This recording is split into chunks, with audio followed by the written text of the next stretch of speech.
قال الله تبارك وتعالى في كلامه المجيد أعوذ بالله من الشيطان الرجيم بسم الله الرحمن الرحيم ثم إن ربك للذين هاجروا من بعد ما فتنوا ثم جاهدوا وصبروا إن ربك من بعدها لغفور رحيم يوم تأتي كل نفس تجادل عن نفسها وتوفى كل نفس ما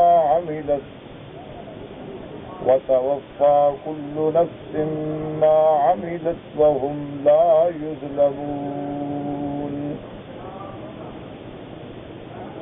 وضرب الله مثلا قرية كانت آمنة مطمئنة يأتيها رزقها رغدا من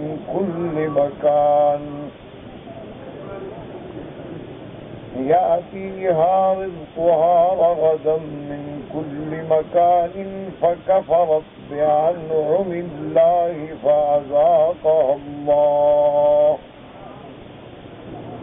فأذاقها الله لباس الجوع والخوف بما كانوا يصنعون ولقد جاءهم رسول منهم فكذبوه فأخذهم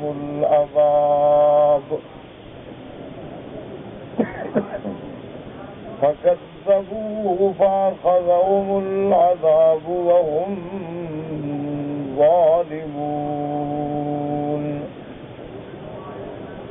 سورۃ النحل کی ان آیات مبارکہ میں اللہ تبارک و تعالی نے مومنین اور صابرین کے فضائل کا ذکر فرمایا ہے. جیسا کہ الحمدللہ ہم سابقہ آیات میں پڑھ چکے ہیں، ایک قاعدہ کلیہ ہے. اللہ نے ارشاد فرمایا کہ من عمل صالحا من ذکر او انثى وهو مؤمن فلنحيينه حیاة طیبة، کہ جو شخص بھی مرد ہو یا عورت اچھے عمل کرے، لیکن شرط یہ ہے کہ وہ ایمان والا ہو، کیونکہ کافر کے اعمال کا قیامت میں کوئی صلہ نہیں ہوگا. اور اعمال صالحہ سے مراد یہ ہوتی ہے کہ ہر وہ عمل جو خالص اللہ کے لیے ہو اور قرآن و سنت کے مطابق ہو. تو اللہ نے فرمایا کہ ہم اس کو دو بدلے دیں گے. ایک تو اس کو پاکیزہ زندگی، اور ایک قیامت میں اس کے اعمال صالحہ کا بہترین بدلہ اور صلہ عطا فرمائیں گے. فَلَنُحْيِيَنَّهُ حَيَاةً طَيِّبَةً کے بارے میں علماء نے فرمایا کہ یہ معنی نہیں ہوتا کہ مومن کو کبھی بخار بھی نہیں ہوگا، تکلیف بھی نہیں ہوگی. معنی یہ ہوتا ہے کہ اللہ اس کو سکون قلب کی دولت سے نوازیں گے. اگر مال تھوڑا ہو لیکن قناعت ہوگی، تکلیف ہو تو صبر ہوگا، ہر حال میں اللہ کا ذکر و شکر ہوگا. تو ایسے لوگ جو ہیں ان کو اللہ پاک کی طرف سے ایک سکون قلب کی دولت ملتی ہے جو دولت سے، پیسے سے نہیں خریدی جا سکتی. الا بذکر اللہ تطمئن القلوب، اللہ کے ذکر میں اطمینان قلب ہے. ان آیات کے بعد پھر اللہ نے ارشاد فرمایا تھا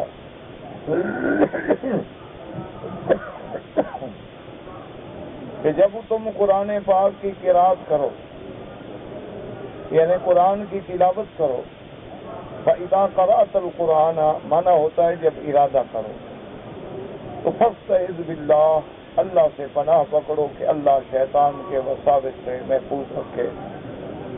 اس لیے محدثین کرام نے، مفسرین اعظام نے فرمایا کہ تلاوت قرآن سے پہلے اعوذ باللہ من الشیطان الرجیم تاکہ اللہ تبارک و تعالیٰ سے پناہ پکڑیں، حتیٰ کہ بعض علماء فرماتے ہیں یہ واجب ہے، لیکن بعض اکثر علماء فرماتے ہیں کہ مستحب ہے، کیونکہ جب آپ اللہ کی پناہ میں آ جائیں گے تو اللہ تبارک و تعالیٰ آپ کو دشمن حقیقی جو شیطان ہے اس کے فتنوں سے محفوظ رکھے۔ دنیا میں دشمن دو ہوتے ہیں، ایک تو انسانی دشمن ہے اور ایک جنی دشمن ہے۔ انسان جو دشمن ہے، چاہے بڑے سے بڑا بھی ہو تو آپ ہی مقابلہ کرتا ہے، اگر کامیاب ہو جائے تو غازی کہلاتا ہے اور ہار جائے، شکست کھا جائے تو شہید ہو جاتا ہے۔ لیکن شیطان ایک ایسا دشمن ہے کہ جو ہمیں نظر ہی نہیں آتا، اور اگر اس کے مقابلے پہ ہم ہار جائیں تو کافر ہو جائیں، اور جیتیں کیسے جب تک کہ اللہ کی پناہ نہ پکڑیں، کیونکہ جو دشمن ہمیں نظر ہی نہ آئے تو مقابلہ ہم کیسے کریں؟ مقابلہ تو اس دشمن سے کیا جاتا ہے جس کے آثار ہوں، چلو آدمی کمزور ہو لیکن دشمن تو ہو، یہ تو وہ دشمن ہے جو ہمیں نظر نہیں آتا۔ اس سے بچنے کا ایک ہی طریقہ ہے کہ ہم اللہ کی پناہ پکڑیں جسے کوئی بھی نہیں دیکھ سکتا۔ اللہ کو تو کوئی انسان بھی نہیں دیکھ سکتا اور کوئی جن بھی نہیں دیکھ سکتا۔ اسی لیے حکم ہے کہ جب تلاوت شروع کرو تو پہلے یہ آیت پڑھا کرو، اعوذ باللہ من الشیطان الرجیم، کیونکہ شیطان ایسا بدبخت ہے کہ قرآن پڑھنے کے دوران میں بھی ایسے وسوسے ڈالتا ہے کہ بجائے قرآن سے ہدایت حاصل کرنے کے بندے گمراہ ہو جاتے ہیں۔ یعنی پڑھ تو وہ قرآن رہا ہوتا لیکن ایسا دماغ میں شبہ ڈال دے گا کہ بجائے ہدایت کے گمراہ ہو جائے۔ جیسے اللہ نے فرمایا کہ بہت سارے لوگ ہیں جو قرآن پڑھ کے ہدایت حاصل کرتے ہیں اور بہت سے ہیں جو گمراہ ہو جاتے ہیں، یعنی جہاں ان کو قرآن پاک کا کوئی مسئلہ سمجھ نہ آیا وہ بھٹک گئے۔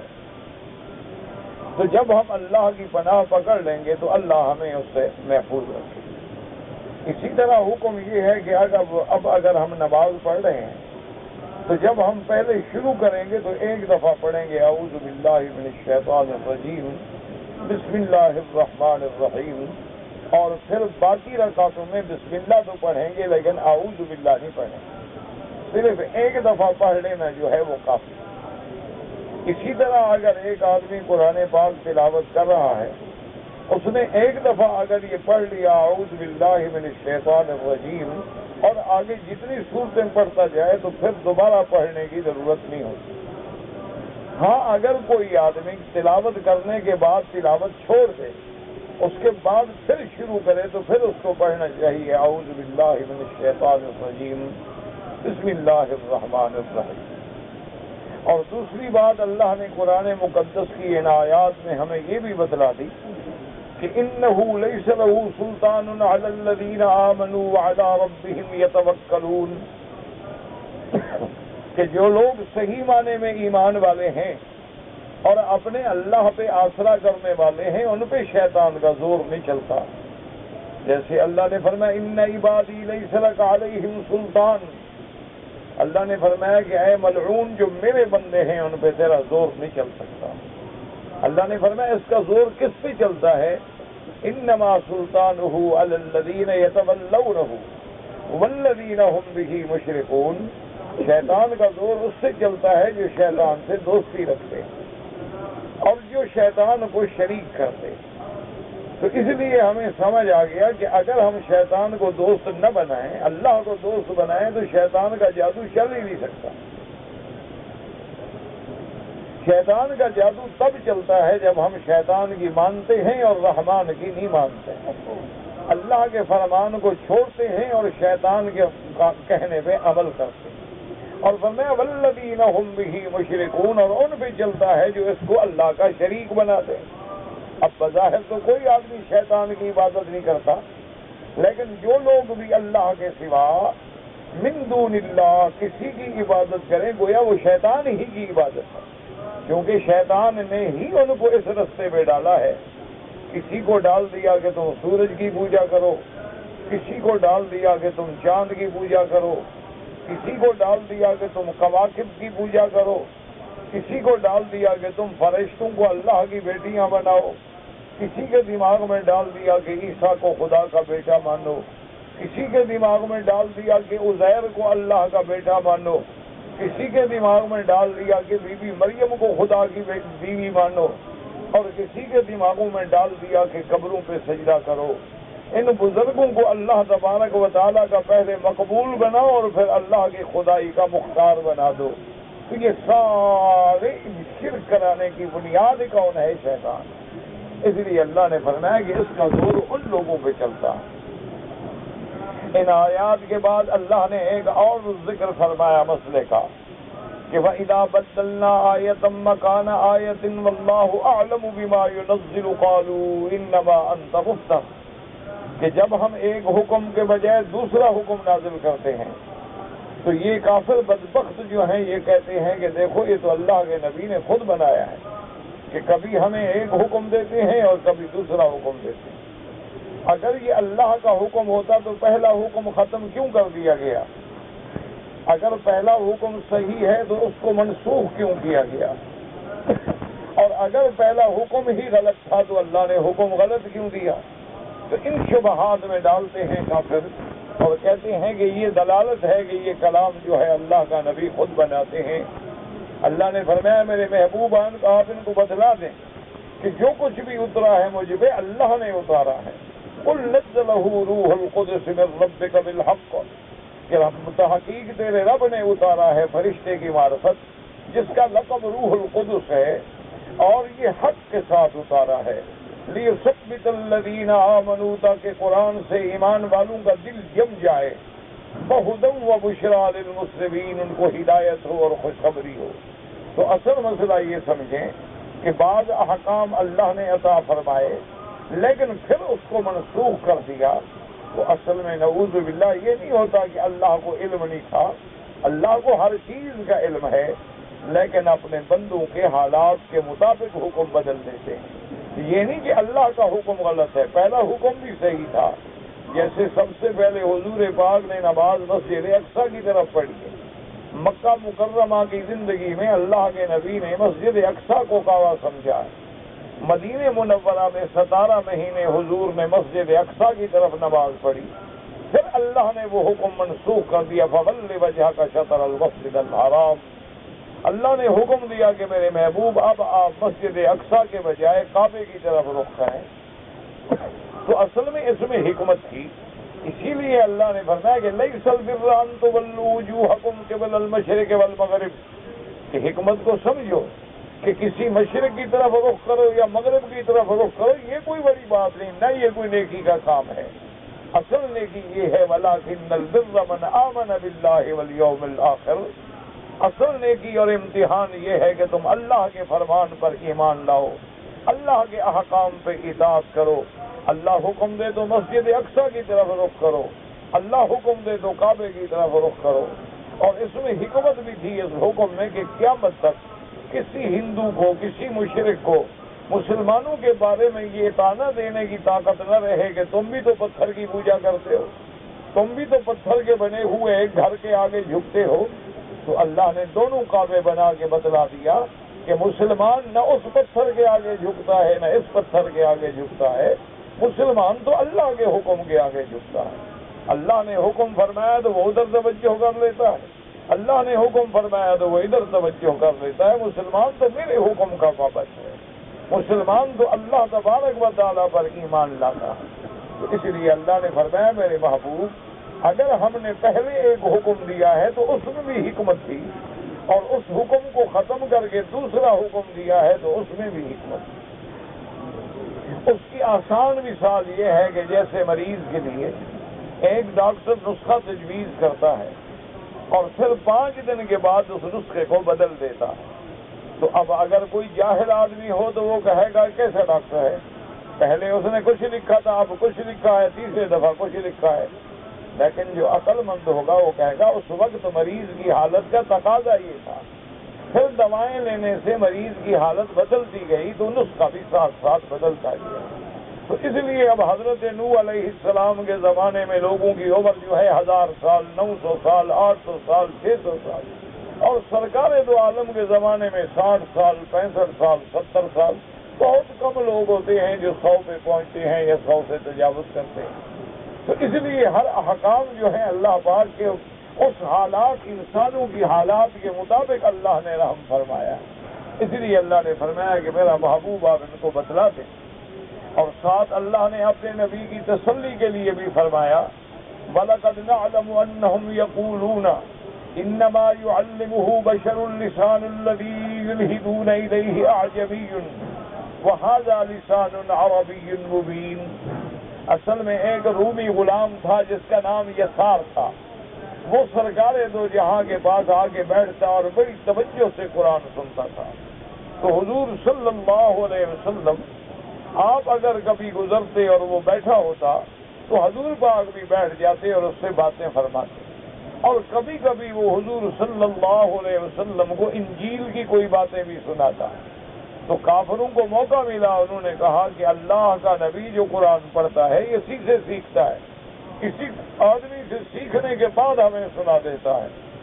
اللہ نے فرمایا میرے محبوب جو ظالم آپ پہ یہ الزام لگاتے ہیں ہم جانتے ہیں کہ یہ اس انسان سے سیکھتا ہے، کم از کم الزام لگانے والوں کو اتنی تو عقل ہوتی، لسان الذی یلحدون الیہ اعجمی، وہ جس سے سیکھنے کی بات کہہ رہے ہیں وہ تو اجمی ہے بیچارہ، وہ تو عربی ہے ہی نہیں، اس کی تو لغت ہی عربی نہیں، اور اللہ کا قرآن عربی میں ہے۔ تو جب تم عرب ہو کر مقابلہ نہیں کر سکتے ہو، جب تم عرب کے فصیح اور بلیغ اور ادیب شعراء مقابلہ نہیں کر سکتے ہو، تو وہ رومی بیچارہ اجمی جو ہے وہ مجھے کیا عربی میں قرآن بنا کے دے گا؟ تو کم از کم الزام لگاتے ہوئے کچھ عقل سے تو کام لیتے۔ اس لیے اللہ تبارک و تعالی نے ان کی تردید کی اور فرمایا جتنے احکام ہیں یہ میرے ہیں، اللہ کا قرآن ہے اور اللہ کا کلام ہے، اور اس میں ساری احکام اور فرائض اور شرائع اللہ کے۔ پھر اللہ نے فرمایا کہ ان الذین لا یؤمنون بآیات اللہ، میرے محبوب جو اللہ کے قرآن کی آیات پہ ایمان نہیں لے آتے، لا یہدیہم اللہ، اللہ بھی ان کو ہدایت نہیں دے، وَلَهُمْ عَذَابٌ عَلِیمٌ، ان کے لیے عذاب دردناک ہے۔ انما یفتر الکذب الذین لا یؤمنون بآیات اللہ، یہ جھوٹ باندھنے والے وہ ہوتے ہیں جو اللہ کی آیات پہ ایمان نہیں لے آتے، اور فرمایا وَأُولَئِکَ هُمُ الْكَاذِبُونَ، اصل میں یہی جھوٹے ہیں، یہی جھوٹے ہیں اور میرے مدنی پر جھوٹ کا الزام لگاتے ہیں۔ اصل تو مفتری یہ ہے، اصل تو کذاب یہ ہے، اصل تو اللہ کے قرآن کے معارضین یہ ہیں، اور الزام لگاتے ہیں محمد الرسول اللہ سے صلی اللہ علیہ وآلہ آلہ وسلم۔ اس کے بعد اللہ نے قرآن میں ایک اور مسئلے کا ذکر فرمایا کہ میرے محبوب من کفر باللہ من بعد ایمانہ الا من اکرہ وقلبہ مطمئن بالایمان، اگر کسی آدمی پر جبر کیا جائے، کسی آدمی پر اکراہ کیا جائے کہ تم اسلام چھوڑ کے کفر کا کلمہ زبان سے نکالو، اگر اس نے اکراہ کی وجہ سے، اگر اس نے اپنی جان کو بچانے کے لیے کلمہ کفر زبان سے نکالا لیکن دل میں ایمان ہے پکا، دل میں یقین کامل ہے، اللہ نے فرمایا ہم اس کو اس پہ سزا نہیں دیں گے، نہ وہ کافر ہوگا نہ اس کو سزا ملے گی۔ ہاں جس آدمی کا دل کفر پہ کھلا ہوا ہے، وَلَٰكِن مَّن شَرَحَ بِالْكُفْرِ صَدْرًا فَعَلَيْهِمْ غَضَبٌ مِّنَ اللَّهِ وَلَهُمْ عَذَابٌ عَظِيمٌ، ان پہ اللہ کا غضب ہوگا اور ان کے لیے بہت بڑا عذاب ہوگا۔ اصل ابتدائی اسلام میں مسلمان جو تھے بڑی تنگی میں گزرے، بڑے شدائد سے گزرے، حتیٰ کہ کمال یہ تھا کہ جیسے حضور پاک کے صحابہ میں حضرت عمار ہیں، حضرت یاسر ہیں، بی بی سمیہ ہیں، حضرت صہیب ہیں، حضرت بلال ہیں، حضرت خبیب ہیں، یہ تمام وہ صحابہ ہیں جو سب سے بڑے عذاب میں گزارے گئے، جن پر بڑے سے بڑا تشدد روا رکھا گیا، ان پہ ایسے ایسے مظالم کے پہاڑ توڑے گئے کہ عقل دنگ رہ جاتی ہے۔ اس لیے تاریخ اٹھا کے دیکھیں کہ اسلام میں سب سے پہلی عورت جو شہید ہوئی وہ بی بی سمیہ ہے رضی اللہ تعالی عنہا، کہ کافروں نے جب اس پہ جبر کیا لیکن اس نے کہا کہ میں بالکل اسلام نہیں چھوڑوں گی، حتیٰ کہ اونٹوں کو بلایا گیا اور اونٹوں کے رسے باندھ کے اس بی بی کو اونٹ مختلف سمتوں میں دوڑا کے 2 ٹکڑوں میں تقسیم کر ڈالا گیا، لیکن وہ پھر بھی اسلام پہ قائم رہی، وہ اس آزمائش کے دور میں کامیاب اترے۔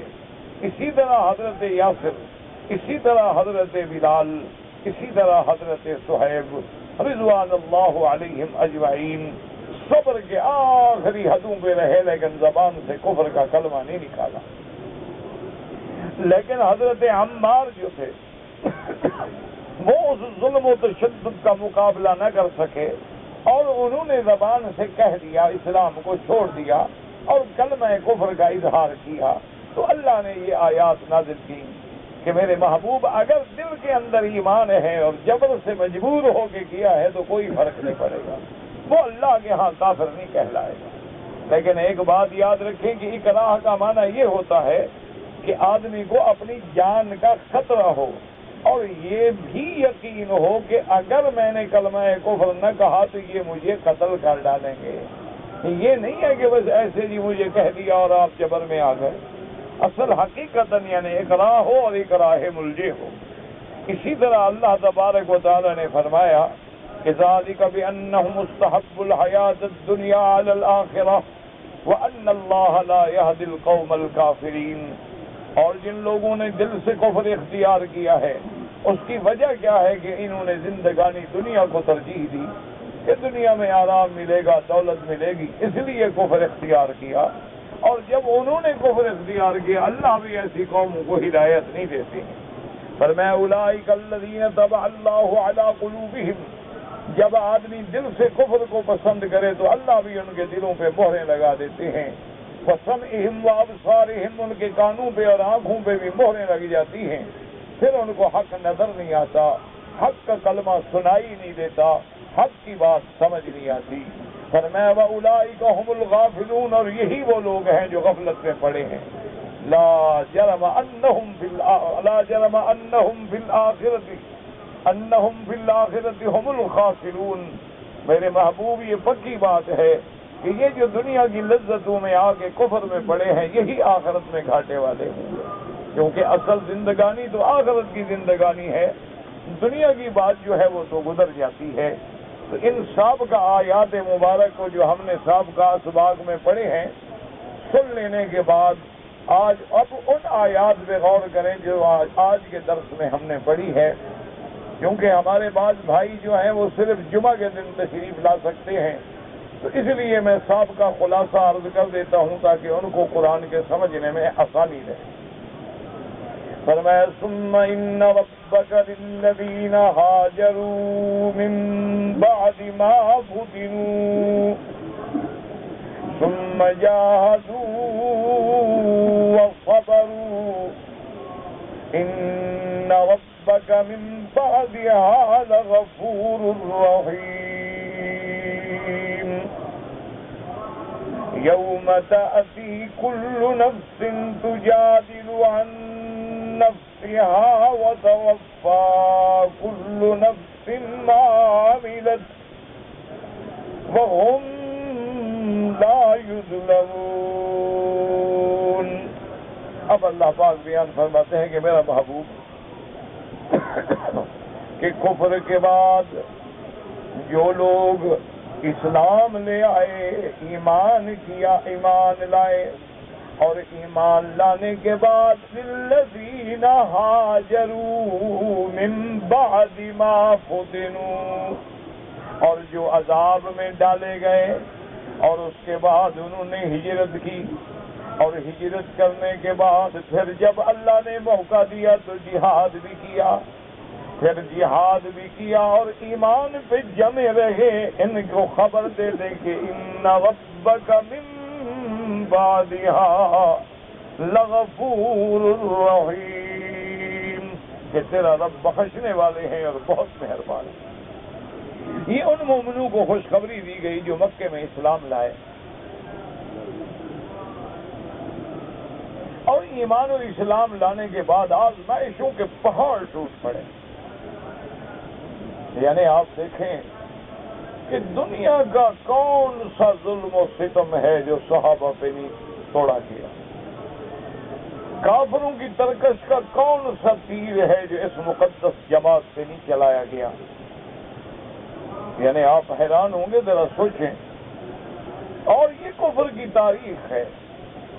یہ نئی بات نہیں ہے، یہ کفر کی تاریخ ہے حضرت نوح علیہ السلام سے لے کر آج تک کہ مسلمانوں پہ ظلم توڑنا اور ایسے ایسے نئے نئے عذاب کے طریقے ڈھونڈ کے عذاب دینا کہ عقل دنگ رہ جائے۔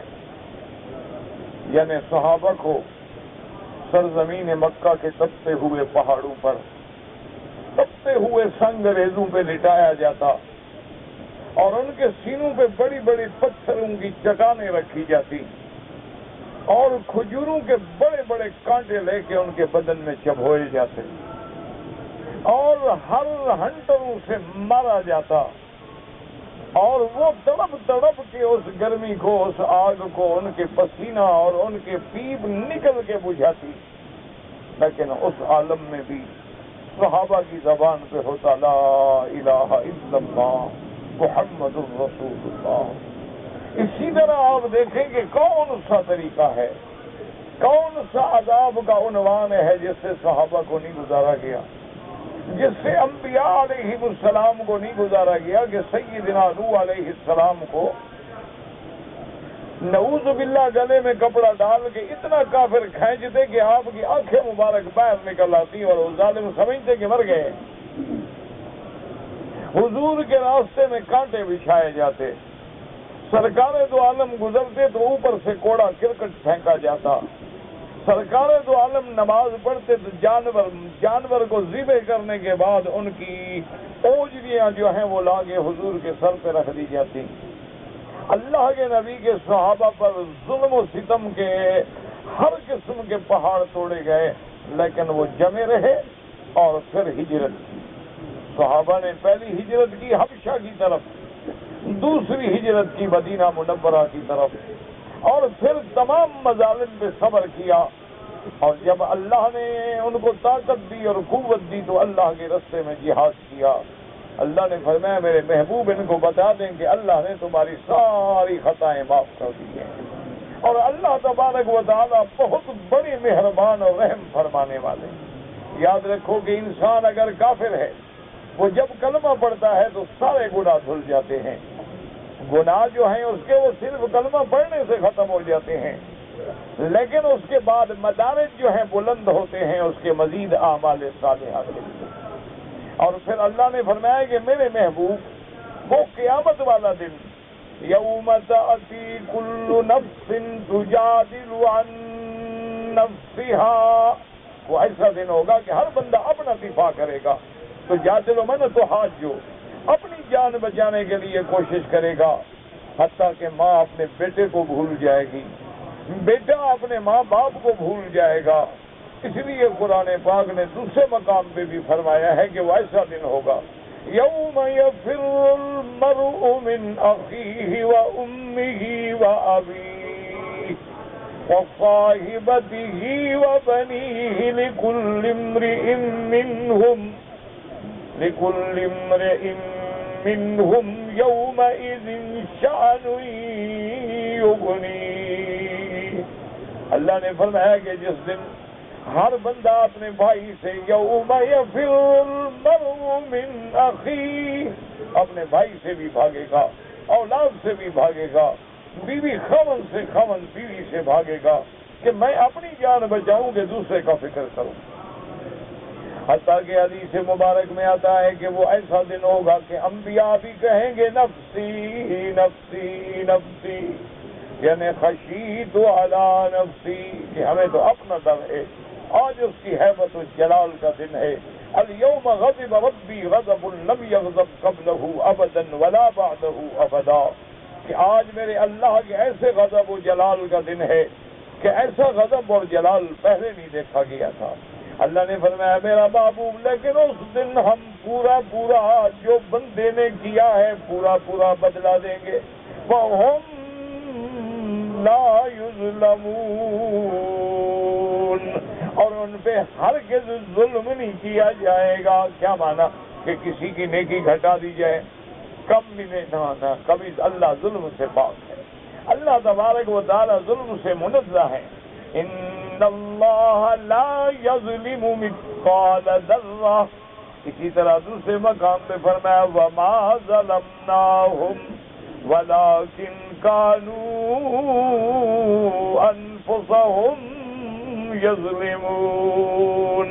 اللہ نے فرمایا جو جہنم میں گئے ان پہ ہم نے ظلم نہیں کیا، انہوں نے اپنی جانوں پہ خود ظلم کیا ہے، انہوں نے میرے ساتھ بغاوت کی ہے، انہوں نے میرے ساتھ شرک کیا ہے، انہوں نے میرے بجائے غیر اللہ کو پکارا ہے، انہوں نے میرے بجائے غیر اللہ کی نظر نیاز اور منتیں چڑھائی ہیں، تو اپنی جان پہ خود ظلم کیا ہے۔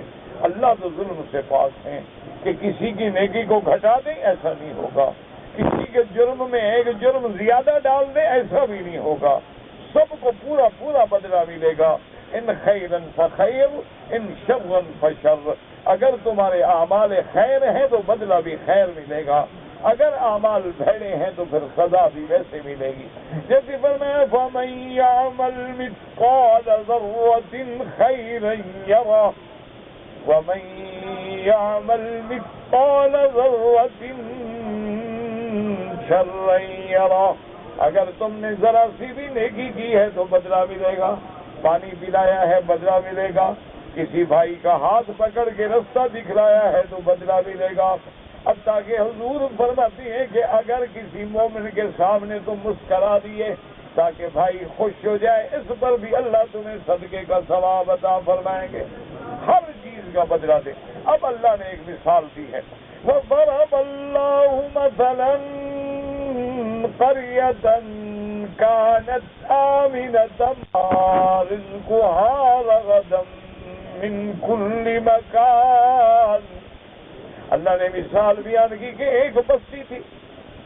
اچھا، بعض علماء فرماتے ہیں یعنی ایک عام مثال ہے، کسی بستی پر بھی آپ تصور کر لیں، کائنات میں کسی علاقے کا تصور کر لیں، اور بعض علماء فرماتے ہیں کہ نہیں، اس سے مراد جو ہے یہ قریہ مکہ مکرمہ ہے، یہ ام القریٰ ہے۔ اللہ فرماتے ہیں کہ ایک بستی قریۃً کانت آمنۃ، امن والی بستی، اور اللہ کے حرم کو قیامت تک اللہ امن والا بنائے۔ دعا کریں کہ اللہ حرمین الشریفین اور اس بلد الامین کو ہمیشہ مامون و مسعون فرمائے، ہمیشہ اس کے امن کو دائم و قائم فرمائے۔ تو فرمایا کہ امن کے ساتھ، اور پھر صرف امن نہیں، آمینۃ مطمئنۃ، امن والے، اطمینان والے۔ کیسا اطمینان؟ یاتیہا رزقہا رغدا من کل مکان۔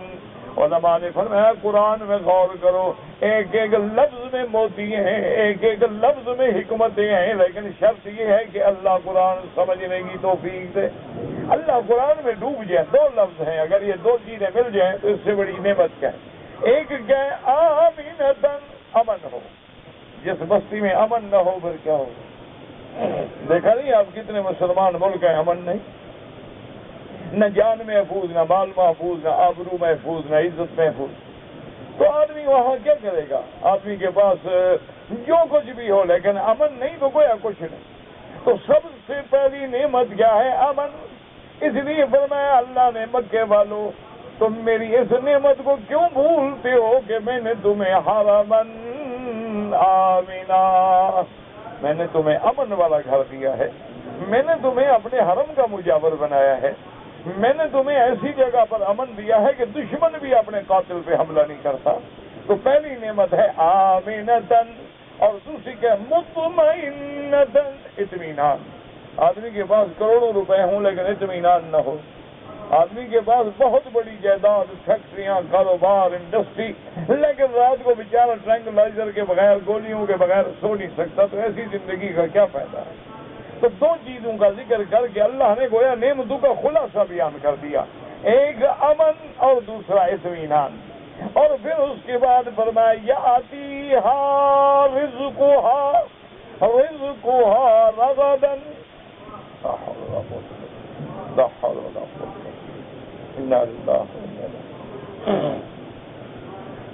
اللہ ہمیں ہدایت عطا کہ اب اللہ نے فرمایا کہ ان بستی والوں کو کیا ہے؟ یاتیہا رزقہا، ان کو رزق آتا تھا۔ اچھا، رزق کتنا ہی کافی ہے کہ رزق آتا تھا؟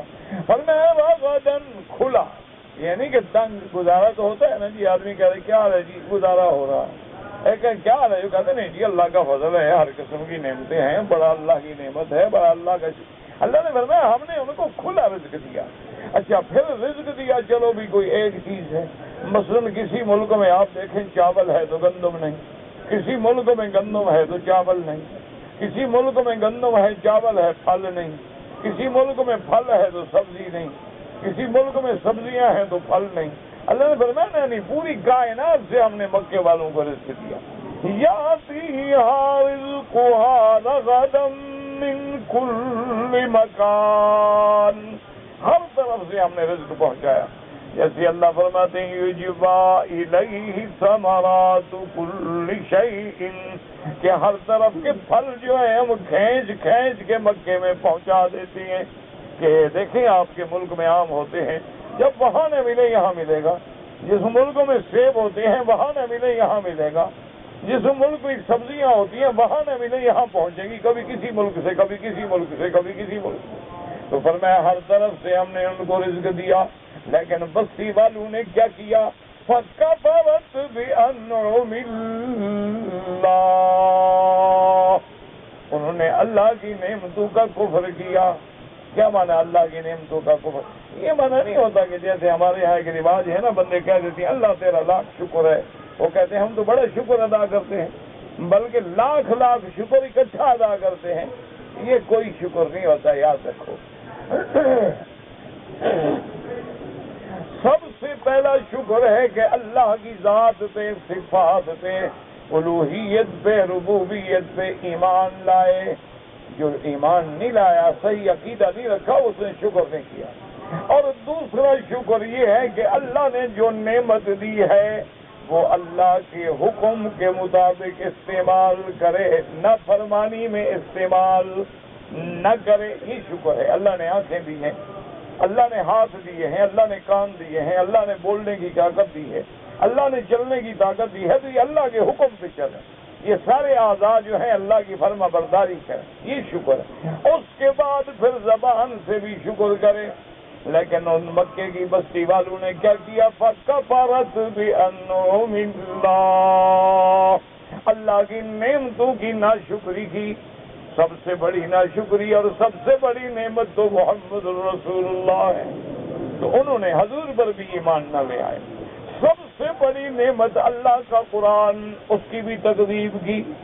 سب سے بڑی نعمت اللہ کا حرم ہے، اللہ کا کعبہ ہے، اس میں بھی انہوں نے لات، حبل، منات، عزا، اساف، نائلہ، سارے بتوں کو رکھ دیا۔ فَكَفَرَتْ بِأَنْعُمِ اللَّهِ فَأَذَاقَهَا اللَّهُ لِبَاسَ الْجُوعِ فَأَذَاقَهَا اللَّهُ لِبَاسَ الْجُوعِ وَالْخَوْفِ بِمَا كَانُوا يَصْنَعُونَ۔ اللہ فرماتے ہیں پھر ہم نے ان کو چکھایا بھوک کا لباس، ڈر کا لباس۔ حالانکہ بھوک لباس تو نہیں ہوتا نا، لیکن جیسے لباس ہر طرف سے آدمی کو ڈھانک لیتا ہے، ایسے بھوک ہر طرف سے ڈھانک لیتا ہے۔ اور جیسے لباس ہے نا بندے کے سر سے لے کر پاؤں تک لباس ہے، ایسے ہر طرف سے ڈر ہے، نہ رات کو آرام نہ دن کو آرام، خوف۔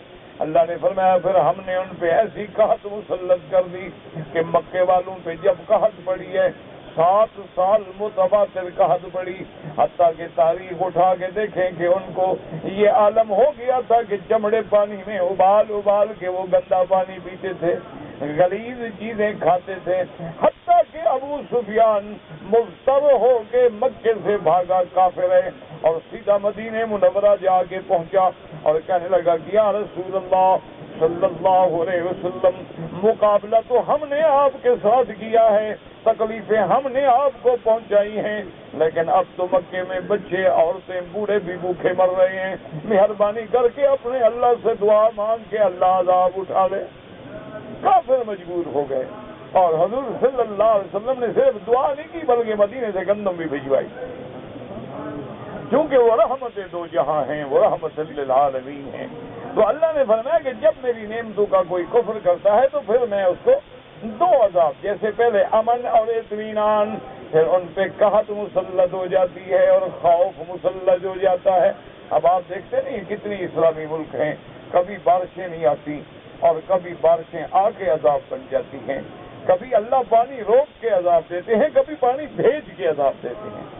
دونوں حالتوں میں عذاب میں مبتلا ہیں کہ رات کو گھروں میں سوئے ہوئے ہیں اور رات کو سینکڑوں کی سینکڑوں گھر جو ہے پانی میں بہہ گئے، لاشیں بن کے بہہ گئے، پتہ نہیں باپ کو بیٹے کا، بیٹے کو باپ کا پتہ نہیں ہے کہ کدھر ہے۔ یہ سارا کیا ہے؟ ہمارے اس ناشکری کا اور کفر کا عذاب ہے۔ اس لیے اللہ فرماتے ہیں کیوں اللہ کسی کو عذاب نہیں دیتے؟ فَأَذَاقَهَا اللَّهُ لِبَاسَ الْجُوعِ وَالْخَوْفِ بِمَا كَانُوا يَصْنَعُونَ۔ اللہ فرماتے ہیں جو کچھ انہوں نے کیا اس کی وجہ سے میں نے عذاب بھیجا۔ میں تو کسی پہ عذاب نہیں بھیجتا، میں تو مہلت دیتا ہوں، مہلت دیتا ہوں، مہلت دیتا ہوں، انبیاء بھیجتا ہوں، کتابیں بھیجتا ہوں، انبیاء کے بعد علماء آتے ہیں، قرآن سناتے ہیں، دعوت دیتے ہیں، لیکن جب قوم کفر پہ، جب قوم ناشکری پہ اڑ جاتی ہیں تو پھر میرا عذاب آ جاتا ہے، کیونکہ اللہ کا یہ فیصلہ ہے لَإِن شَكَرْتُمْ لَأَزِيدَنَّكُمْ وَلَئِن كَفَرْتُمْ إِنَّ عَذَابِي لَشَدِيدٌ۔ اللہ فرماتے ہیں جب تم میری نعمتوں کا شکر کرو گے تو میں نعمتیں اور زیادہ دوں گا، اور اگر تم کفر کرو گے تو پھر میرا عذاب بھی بڑا سخت ہے، پھر میری پکڑ بڑی سخت ہے۔ اللہ نے فرمایا کہ پھر ان پر ہم نے یہ عذاب وَلَقَدْ جَاءَهُمْ، اب اصل خلاصہ آ گیا، بات کو سمجھے۔ وَلَقَدْ جَاءَهُمْ رَسُولٌ مِّنْهُمْ فَكَذَّبُوهُ فَأَخَذَهُمُ الْعَذَابُ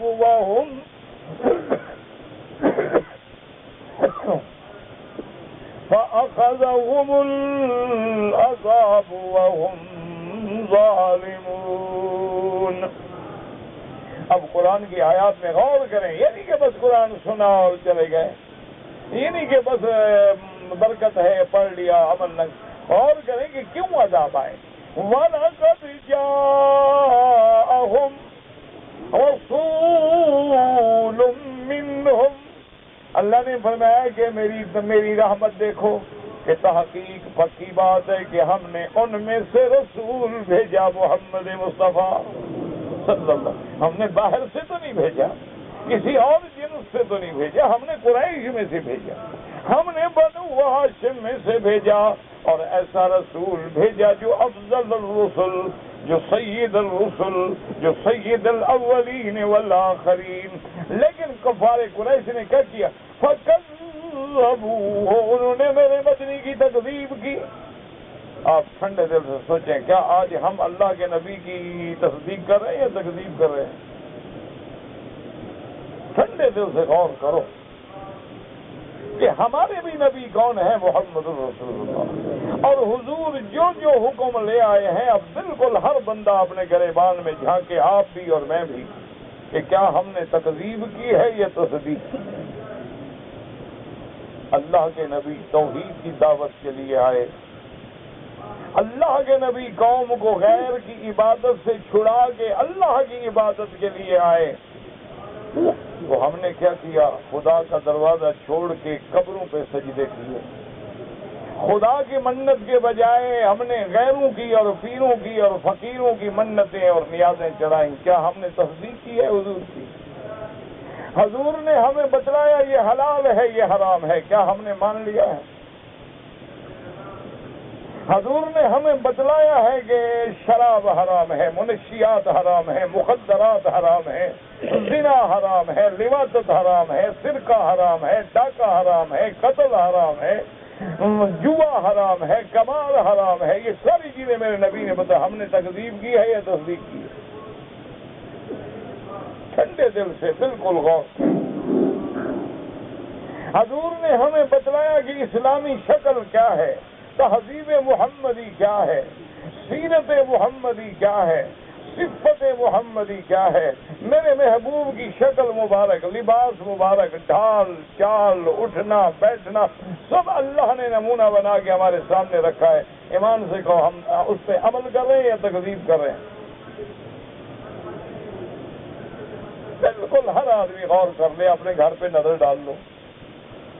اللہ کے نبی نے فرمایا کہ ایمان والوں اپنے آپ کو بھی، اپنے اہل و عیال کو بھی جہنم کی آگ سے بچاؤ،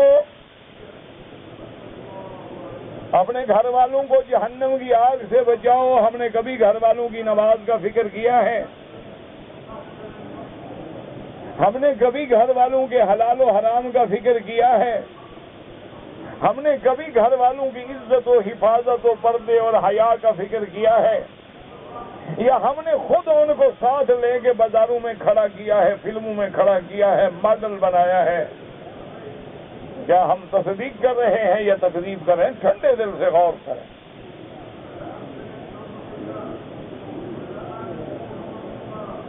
یہ معنی نہیں ہوتا تکذیب کا جی ہم تو مانتے ہیں جی حضور بالکل ہمارے ایمان ہیں، خاتم الانبیاء ہیں، حبیب کبریا ہیں، کملی والے ہیں، سرکار دو عالم ہیں، اور جی ہم تو بالکل حضور کے نام پہ اپنے ہاتھ اور انگوٹھے بھی چوم کے آنکھوں سے لگاتے ہیں، لیکن بات نہیں مانتے۔ یہ کون سا ایمان ہے؟ مجھے ٹھنڈے دل سے بالکل حضور نے فرمایا کہ 5 نمازیں فرض ہیں، ٹھیک ہے؟ کیا ساری حضور کی امت نماز پڑھتی ہے؟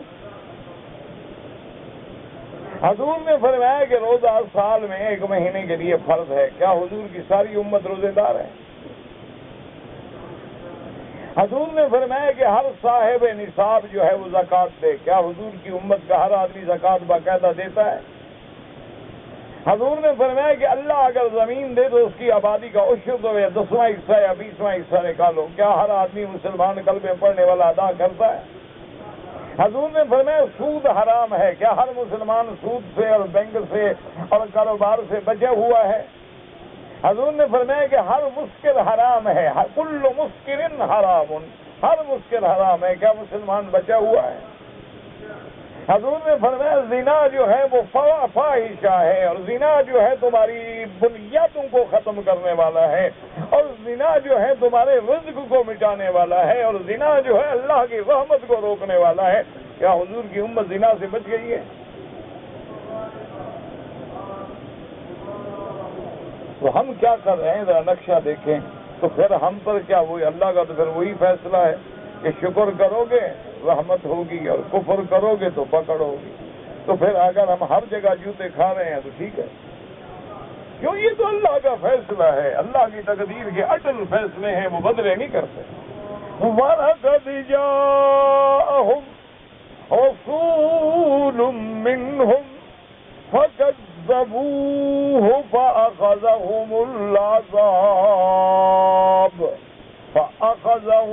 الْعَذَابُ وَهُمْ ظَالِمُونَ۔ جب انہوں نے تکذیب کی تو عذاب نے پکڑ لیا، کیوں؟ وہ اپنے جانوں پہ خود ظلم کرنے والے ہیں۔ اسی لیے آج دیکھیں کسی گھر میں بیوی بے حیا ہے، بیوی نافرمان ہے، کسی میں بیٹے نافرمان ہیں، کسی میں بیٹی نافرمان ہے، کسی کی کھانا پورا نہیں ہوتا، کسی کی روٹی پوری نہیں ہوتی، کسی کو بیماریاں نہیں چھوڑتی، کسی کو قحط نہیں چھوڑتی، کبھی بارش آ جاتی ہے، کبھی قحط پڑ جاتی ہے۔ سارے کیوں عذاب ہے؟ کہ ہم نے تکذیب کی ہے محمد رسول اللہ۔ اور علاج کیا ہے؟ اتباع محمد مصطفیٰ، کہ ہم توبہ کریں، اجتماعی توبہ کریں، ہر بندہ توبہ کرے، ہر بندہ اللہ کے دروازے پہ گر جائے، ہر بندہ خدا سے اپنے گناہوں کی معافی مانگے، اور ہر بندہ محمد مصطفیٰ کے راستے پہ آ جائے۔ جیسے جیسے ہم توبہ کرتے جائیں گے، جیسے جیسے ہم محمد عربی کا دامن پکڑتے جائیں گے، اللہ کی رحمت آنی شروع ہو جائے گی۔ اللہ سے دعا کریں کہ اللہ عالم اسلام سے عذاب رفع فرمائے، اور اللہ ہر بیمار کو شفا دے، اور میرے لیے بھی دعا کیا کریں کہ اللہ شفا قابلہ اور صحت عاجلہ عطا فرمائے۔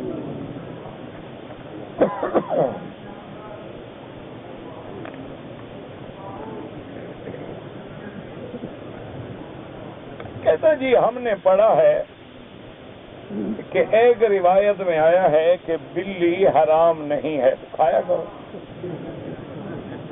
میں نے منع کیا؟ اسی طرح روایتیں پڑھو گے نا تو کام چلے گا ماشاءاللہ۔ مسئلہ یہ ہے کہ اگر بلی نے کسی پانی میں آ کے پانی پی لیا اور اس کے منہ کو کوئی خون، کوئی گندگی، کوئی پلیدی لگی ہوئی نہیں تھی تو کراہت ہے، حرام نہیں ہوگا۔ وہ مسئلہ یوں ہے، بات کو سمجھا کریں۔ اگر طواف کرتے ہوئے چکروں کی گنتی میں بھول جائیں تو اب اپنا دماغ لڑائیں، جو آپ کا گمان غالب ہو، یعنی کیا مانا بھی 6 ہیں یا 7 ہیں، اب زیادہ خیال یہ ہے کہ 6 ہیں تو ایک چکر اور پورا کر دو بس۔ اپنے اس میں تمہارا فیصلہ تمہارے ہاتھ میں ہے کہ تم نے خود دماغ لڑانا ہے، اور جدھر زیادہ خیال چلا جائے پورا کر دو، اللہ قبول فرمائیں گے۔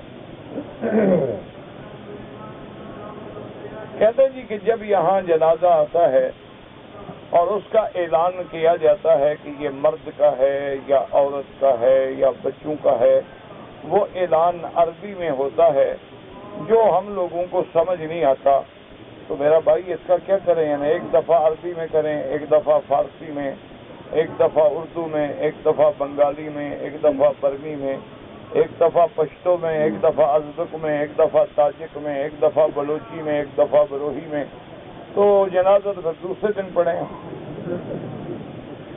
کیا خیال ہے؟ تو اس سے تم کیوں نہ ایک لفظ عربی کا سیکھ لو؟ اگر تمہیں نہ بھی آئے تو کہو جو امام کی نیت وہ میری نیت، بات ختم ہو۔ مشورہ دو تو پہلے تھوڑا سا دماغ لڑا لیا کرو۔ کہتے جی کہ اگر میاں بیوی عمرے پہ آئے ہیں اور دونوں نے عمرہ کر لیا، طواف کر لیا، صفا مروہ دوڑ لی، بال کٹوا لیے، تو اب میاں بیوی آپس میں مل سکتے ہیں؟ کیوں عمرہ کرنے کے بعد بیوی حرام ہو جاتی ہے کیا؟ کیا خیال ہے؟ عمرہ کر لیا بیوی چھوٹی؟ اچھا، بعض لوگ سمجھتے ہیں نا کہ مکہ پاک ملک ہے، اس میں گندا کام نہ کریں۔ میاں بیوی کا ملنے کے بغیر اگر اولاد پیدا ہوتی، مکے والے ایسے پیدا ہوتے ہیں؟ کوئی عقل کی بات کرو، تمہاری بیوی ہے، عمرہ ختم ہو گیا، میاں بیوی حلال ہے، اس سے کیا مسئلہ ہے؟ دیکھو جی، ادب کریں تو بیوی سے ڈر رہے ہیں، نہ کریں تو زنا کرتے۔ ساری رات ہر مکے میں رہتے ہوئے فلمیں دیکھتے ہیں، مسئلہ بیوی کے بارے میں پوچھ رہے ہیں۔ بڑی عجیب قوم ہے بھائی۔ اب یہ بنگالی میں لکھا ہوا تو میں کیسے پڑھوں؟ کہتے جی صفا مروہ دوڑنے کے بعد اگر 2 عمرہ کرنے والے ایک دوسرے کے بال کاٹیں بالکل ٹھیک ہے، کیونکہ دونوں نے عمرے کے احکام پورے کر لیے، طواف کر لیا، صفا کر لیا، اب تو نکلنا ہے احرام سے، لہذا اپنے بال خود کاٹ لیں یا ایک دوسرے کے کاٹ لیں، کوئی بات نہیں۔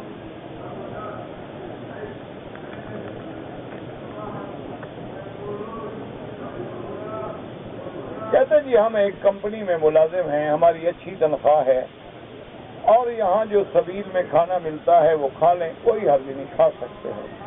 یہاں کمپنی میں بڑی سے بڑی تنخواہ کیا دیتے ہوں گے؟ 700، 800، 1000 ریال، اس میں کسی بندے کا آج کل گزارا ہو سکتا ہے؟ بتائیں۔ بہرحال نہ کھائیں، تقوی کا خیال رکھیں، پرہیزگاری کریں، بڑی اچھی بات ہے، لیکن اگر لے لیں تو کوئی حرج نہیں۔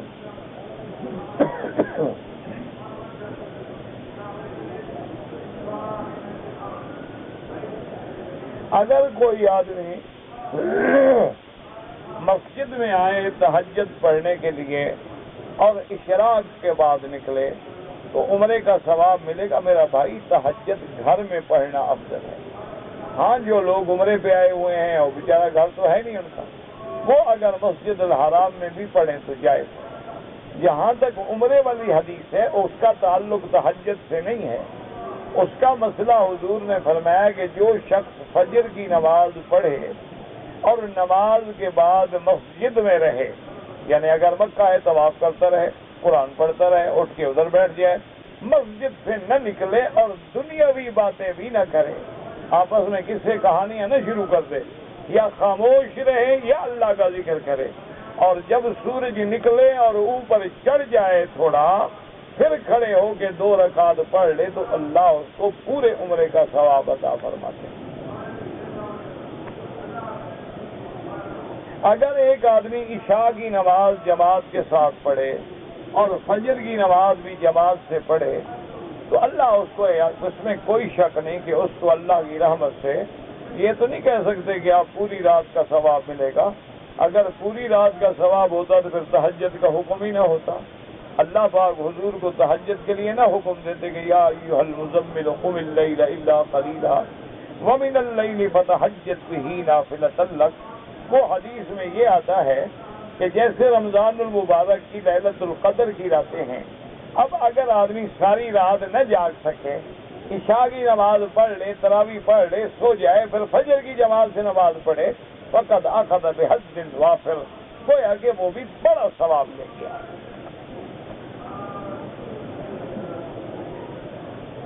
کہتا جی کہ میں شیئر کا کاروبار کرتا ہوں، مجھے جب تک اس کی پالیسی کا علم نہ ہو میں اس کے بارے میں کوئی بات نہیں بتا سکتا۔ یہ ایسی چیزیں ہیں جو ہم مولوی نہیں جانتے، یہ شیئرز ہیں یا حصص ہیں یا آپ کا اسٹاک ایکسچینج ہے یا آپ کے یہ جو چیزیں ہوتی ہیں، جب تک پالیسی پوری سامنے نہ ہو، یہ حلال حرام کے مسئلے، یہ نہیں کہ جو مرضی ہے کہہ دو۔ اب مجھے کیا پتا کیا شیئر کس چیز کے، اور شیئر تم نے خریدے ہیں اس کمپنی کے جو شراب بیچتی ہے، شیئر خریدے ہیں تم نے اس کمپنی کے جو خنزیر بیچتی ہے، شیئر خریدے ہیں تم نے اس کمپنی کے جو مسلمانوں کے خلاف چیزیں بناتی ہے، شیئر خریدے ہیں اس چیز کے جو حرام کا کاروبار کرتے ہیں، مجھے کیا پتا کس کے شیئر، ایسے تھوڑا فتویٰ دیا جاتا ہے۔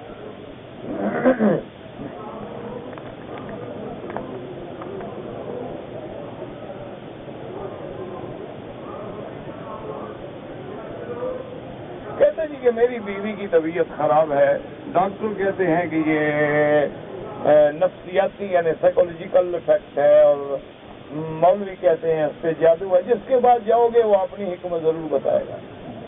یہ ایک اصولی بات ہے، حکیم کے پاس جاؤ گے انشاءاللہ وہ الگ تشخیص کرے گا، ڈاکٹر کے پاس جاؤ گے انشاءاللہ وہ الگ تشخیص کرے گا۔ مجھے خود کو تکلیف ہے، 2-3 ہفتے ہو گئے، دعا اللہ شفا عطا فرمائے، اور اللہ کی مہربانی ہے کہ ڈاکٹر بھی بڑی مہربانی کرتے ہیں اور حکماء بھی بڑی مہربانی کرتے ہیں، اور اب ہر آدمی نے میرے لیے اتنی دوائیں تجویز کی ہیں کہ میری پوری میز بھری ہوئی ہے، اور اللہ کا شکر ہے میں کھاتا کوئی بھی نہیں، کیونکہ مجھے پتا ہے کہ انشاءاللہ اگر یہ دوائیں جو دوستوں نے بھیجی ہیں سر چکھ بھی نہیں تو انشاءاللہ کام ہو جائے گا۔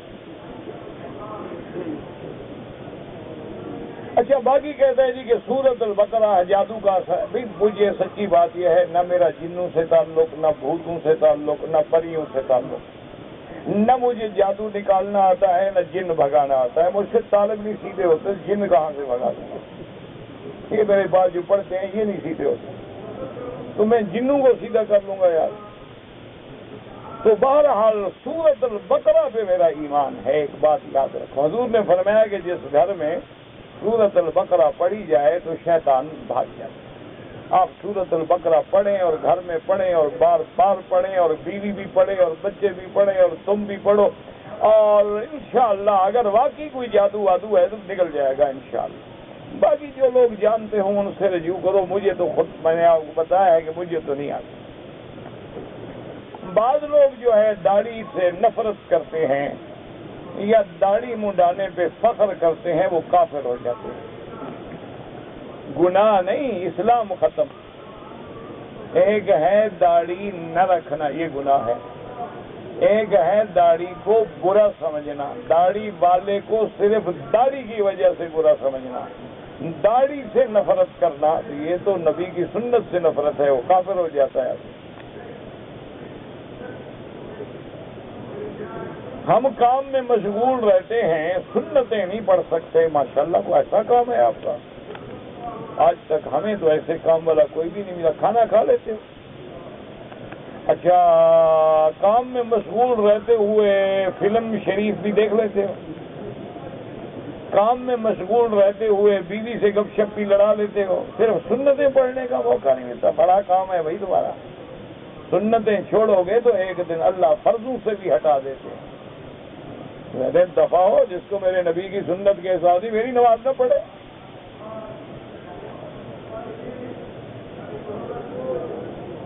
میں نے تفہیم القرآن خریدی ہے مودودی صاحب کی.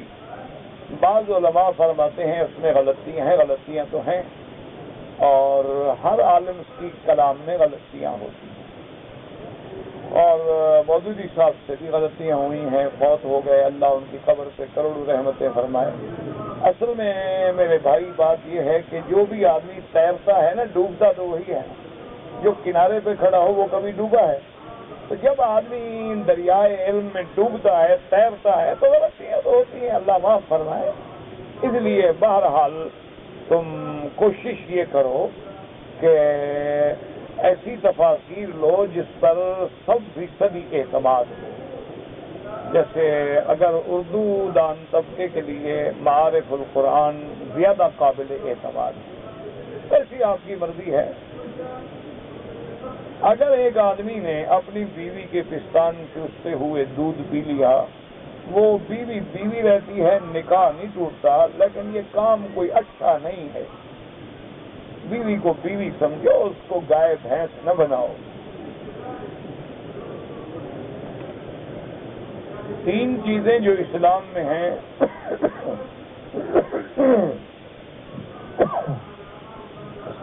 اللہ مشکل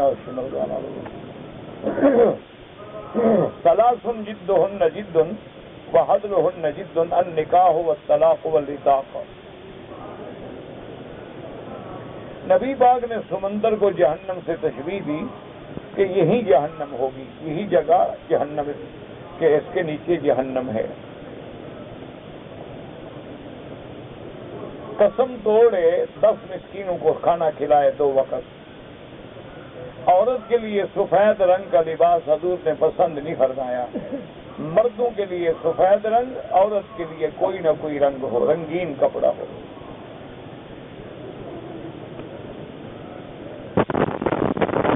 اگر کوئی آدمی مر جائے رونا جائز ہے، لیکن چیخنا، فریاد کرنا، تھپڑ مارنا وہ حرام ہے. اگر کوئی آدمی امام سے پہلے رکوع یا سجدے میں جائے نماز نہیں ہوگی. قرآن شریف پڑھ کے اللہ سے دعا مانگیں، اللہ ثواب دیں گے انشاءاللہ. اگر ایک آدمی دماغ میں سوچتا رہتا ہے کہ بیوی کو طلاق دوں گا، لیکن دی نہیں، طلاق نہیں ہوتی. شیطان بھی حرم کے اندر داخل ہو سکتا ہے، ہم سارے جو موجود ہیں اس کو کیا ضرورت ہے آنے کی. من الجنت والناس، شیطان انسانوں سے بھی ہوتے ہیں، جنوں سے بھی ہوتے ہیں. ہم جو ڈپٹی کر رہے ہیں اس کی نیاز مند بیٹھے ہیں. آتا ہے جناب شیطان.